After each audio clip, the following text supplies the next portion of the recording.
We left some things out there, obviously, that we have to improve upon. We have to make a big jump this week. The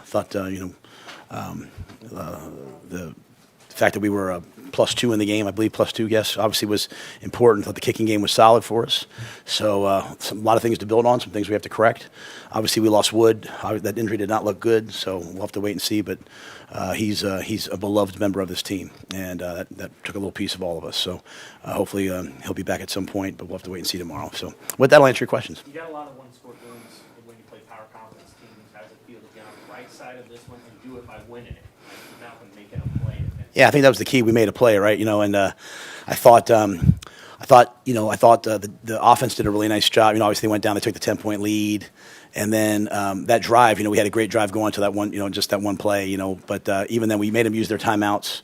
I had them in the 4th and 5, had the penalty. Great call by John. That quarterback eluded us. We had, every time we got close to some pressure, he was able to make a play. With his feet, and really, even that long drive. I mean, there's 2 drives in a row they went tempo where they didn't really throw a ball. I mean, one ball in the flat, but great call by John. He brought the simulated pressure, went to cover 2. They took a shot at the hole. I mean, I just saw the guy running wide open, and all of a sudden Malcolm shows up, and so Malcolm Hartzog does. He doesn't talk a lot; he just makes plays, and happy to see him have a chance to make a play. That was a nice call by John. How did they defend you how you expected with that kind of iron shell where they're kind of taking away the deep throws down the field? Yeah, we knew that's what they would do. I think the big thing that they did early was coming out and, we went to empty, just zero blitzing us and just showing zero. Kind of the UCLA plan from last year, bringing different people. That frustrated us a little bit early. I thought Hogue did a nice job of reacting to that, and we thought we ran the ball really well in the first half. I don't know, we got them close to 100 yards probably in the first half. Obviously, the false start on the goal line didn't help. We could have used those points. Just think we stalled a little bit in the red zone in the 4-down territory. That's who they are. They're 3-2 shell. It's the Iowa State defense. Like, just keep everything in front of you, try to frustrate you, make you execute play after play after play after play. At halftime, we had 19 minutes and 32 seconds of time of possession. They had 10. So, I mean, it's kind of the way we wanted the game to go. To their credit, they came out and they answered us. We moved the ball down to start the second half. 4th and 2, we decided we were going to go for those. I went for it. They went down and answered with a score and turned it into a game, So we have to figure out, we had a lot of third downs, but probably some of those 3rd and 4th downs, like if we get maybe one more back, might have been a little bit better off. You went again on 4th and 2 at the goal line in that time of the game. What kind of confidence do you have in Dylan to be able to make that kind of play? I have confidence all the time in Dylan.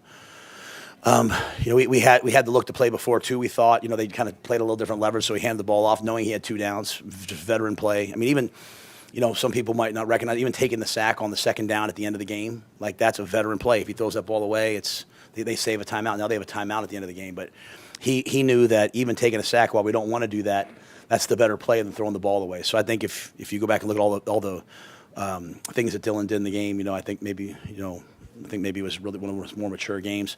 But yeah, the 4th and 2 play, it was a run RPO. He signaled the right RPO. Dane won. I think the good thing for me coming out of it, we played a lot of guys tonight. It was a hot, muggy night. We had a lot of possession, but I thought Dane and Isaiah, when the ball came to them, they won the one-on-ones, and that was a crucial play. And the thought also being there, Mitch, it's a 3-point game. A field goal makes it 6. I mean, if we stop them there, we get the ball back, hopefully with good field position. It seemed initially you were a little confused about the Shavers play. It was obviously the wrong call on the field, and then it seemed like they made a call, but you didn't hear it in the headset, and then you kind of celebrated that play late in the second quarter. The fumble? Yeah. Yeah, well, I can't hear, what the officials say. Same thing happened on the one. We fumbled the ball forward, and they marked it 4th and 1. They marked it where the ball went out, and we put the goal line, and we had to call timeout. And they made the right call. It's just we can't, when they make an announcement, the TV can hear it, you guys can hear it, we can't hear it. It's on the field and it's really loud. So I thought he said 1st down. Typically I rely on the line judge or the side judge next to me to tell me what the answer is ahead of time. They'll say, hey, they overturned it or they kept it. He didn't know, I didn't know, and then when he started walking, we were all going, what is it? And then he went this way, obviously. So. I thought it was a really well officiated game. They were very fair. I thought it was excellent. And I thought the replay was good. I mean, I was 50-50 on the Isaiah play. And, obviously Isaiah made a great play getting his foot down. So. Him at 32 touches. Did you kind of think this could be that kind of game for him going in with that workload and what he gave you tonight? Yeah, I think we thought maybe we'd play the other guys a little bit more, but that we just had a lot of tempo plays, right? We had a lot of plays that we just stayed no huddle and just try to keep them from putting their pass rush package out there.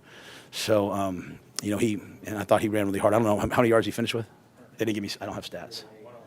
Hey, 108. Yeah, so, I thought he did what he's supposed to do. 108, caught the ball in the backfield, made the first guy miss, picked up blitzes. So, but yeah, Mosey and Mackay, they'll continue to come along. Now, what were your thoughts on the crowd and just the impact they had and just selling out Arrowhead Stadium? Yeah, I thought it was amazing. Absolutely amazing. I think they said something like 92 to 95% of the tickets sold were through us.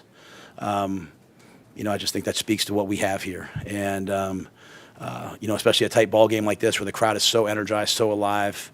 We're on the road and I'm having to wear a double thing. Which is great, and you saw the impact of that, some false starts by them in crucial times. Unfortunately, the last one, they made a play on fourth down to get it, but they had some crucial false starts, which you have to attribute directly to our fans.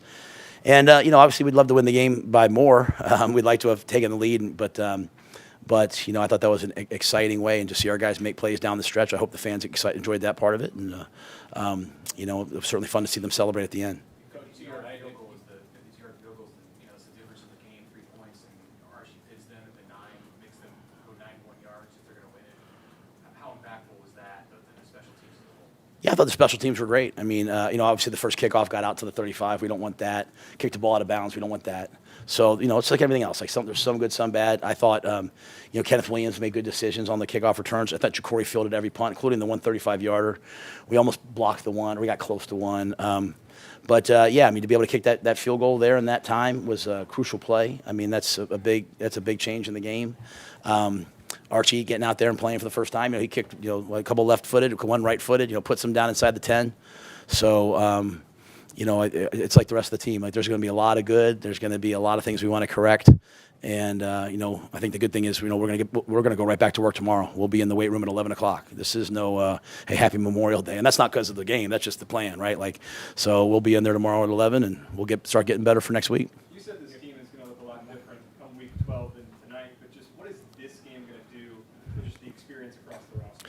Yeah, I think even as we got out there at the beginning, let's not forget now, we're the youngest team in the Big Ten still, right? And so it's great when a senior makes a play like that down the stretch. We had a lot of guys that were kind of out there that wasn't I told our guys we're getting a little bougie around here. We played our last game at Yankee Stadium. We show up yesterday. Andy Reid shakes everybody's hand. We go in there. Patrick Mahomes is on the sidelines. Patrick Mahomes is being restrained from where he can go, and we're there. He's not really being restrained. I guess those are the people that are at the games. It's kind of cool to be a Husker right now, And so playing at Arrowhead, I thought it was awesome. But I think at first, early on, Snow was on the headset, man, we're not running great angles. The first couple drives on defense were I think you got to play a game. You really do. You got to play, and